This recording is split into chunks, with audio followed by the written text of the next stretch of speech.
Okay, so here I am giving Rocco a nail trim. My husband's helping me out here.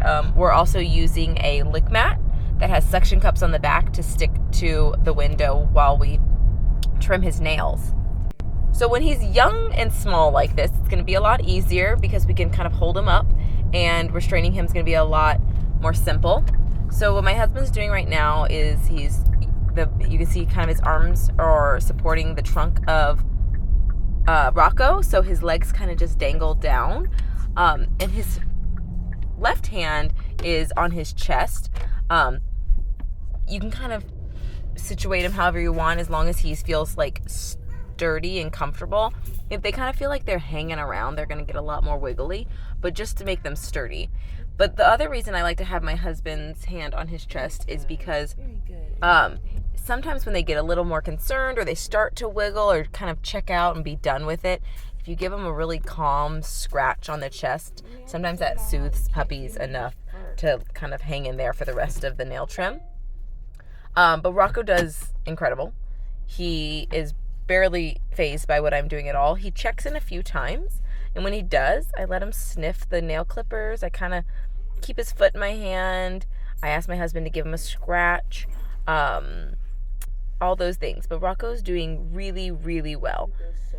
So after I do his nail trim with Tim's help, I go ahead and bring him to the bathroom to see if I can do the right front foot, the one that I'm missing, on my own, and kind of give you an idea of what that might look like.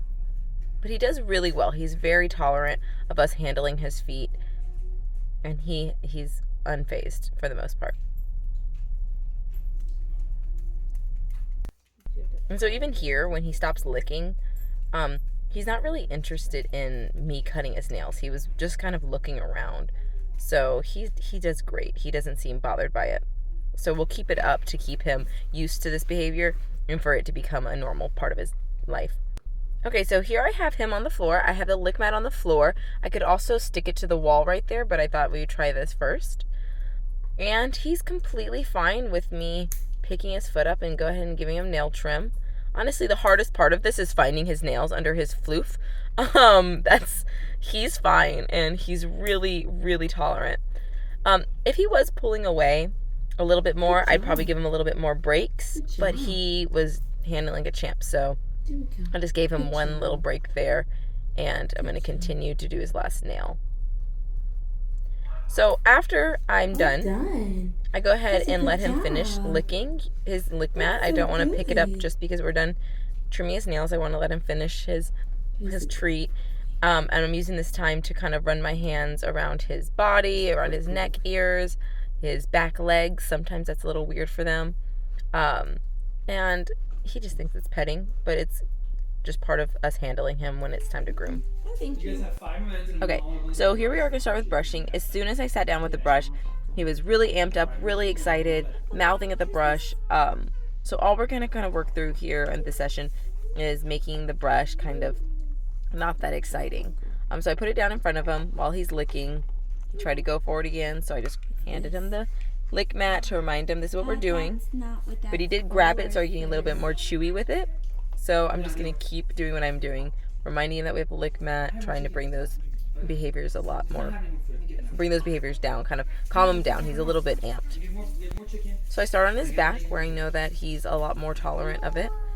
And then I do try to move it towards his ears, and that's when we get this mouthiness again. So I just redirect him, and try again. So he turns his head. At that point, when he turns his head, I probably should have gone to his back, because he's no longer distracted. I know that's hard for him.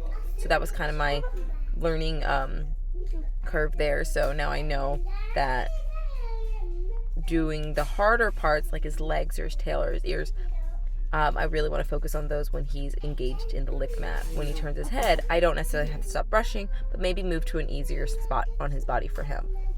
And I'm so sorry, we were out of the shot for so much more of this than I thought, until I started editing. And so, but hopefully kind of get the idea.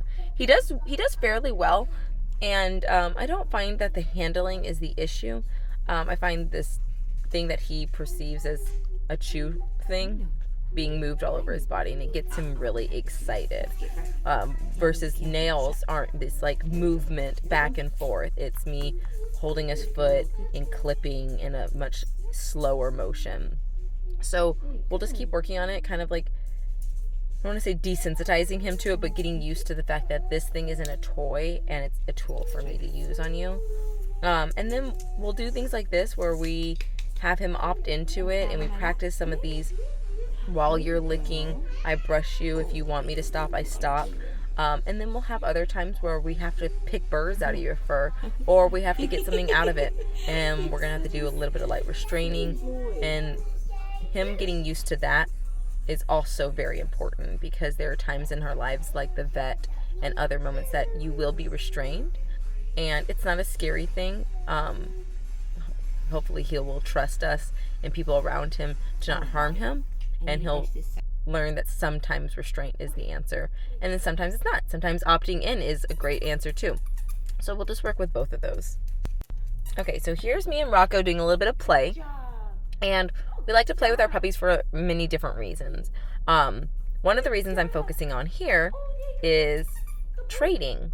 So it's going to be really useful if a puppy has a sock that you don't want him to have, or maybe a toy that he's doing great with but needs supervision and you have to leave, so we have to take that toy. All these things we're going to want him to be able to give to us, and we're not going to want to have to take them or pull them out of his mouth or fight or chase him with it. So what we're going to use this play as is going to be teaching him that we can trade good for good. So right now he had that little raggedy toy, so I gave him the piggy. He's going to come back with the piggy, really excited. I'm really excited, and we're going to trade for the little ratty, I don't know, dead stuffed animal that we have. And here we go again. He brings it back. I asked him to trade it. Let's trade for the piggy.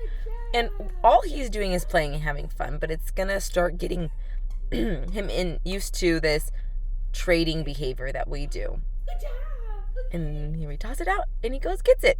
And this is great. And we can do this with other things as well. And we'll start also incorporating the word drop it into the toy play, which we will also use for other things like socks and remotes and stuff like that.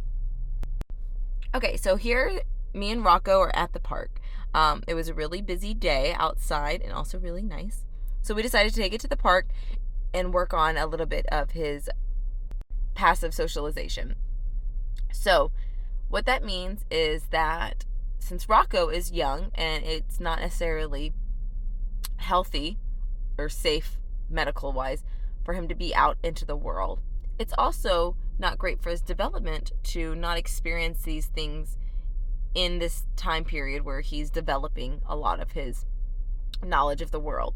So we want to make sure he's seeing people and hearing sounds, whether it's loud trucks or babies crying or screaming or kids running, and all those different things that we see and smell for him out in the world is going to be really important in this crucial time period. But we can do that safely by doing things like this, keeping him in a crate in a car, surrounded by all these things while he calmly works on a chew or just observes. You could also do the same thing, but instead of a chew, just toss treats to him.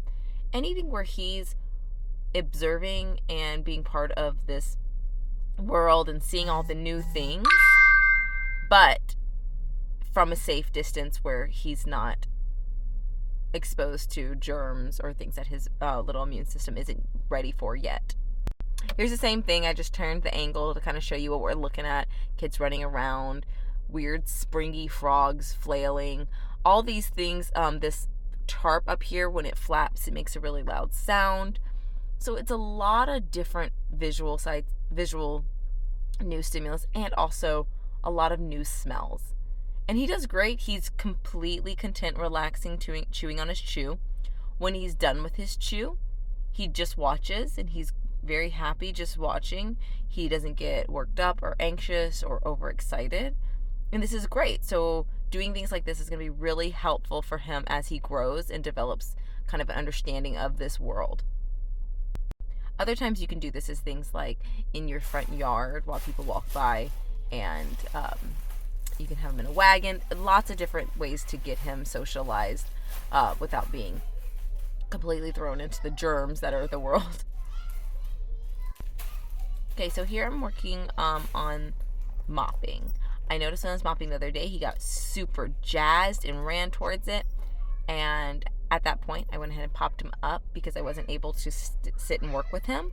And I don't want him to practice those behaviors. So if there's ever something that is difficult for him that I have to get done, then he can go in his crate or in a pen so that he doesn't practice the behaviors and I also can get my stuff done. However, today I had a lot of time. So I went ahead and got some hot water. It's just water because I knew he was going to put it in his mouth. There's no chemical on it. And I have him set up where he has a toy and he can choose to play with that. And if he chooses to play with that, I get really excited. I play with him. I do some tug. I toss it. And if he chooses to play with the mop freezes and becomes very boring and not exciting at all. And he does really well.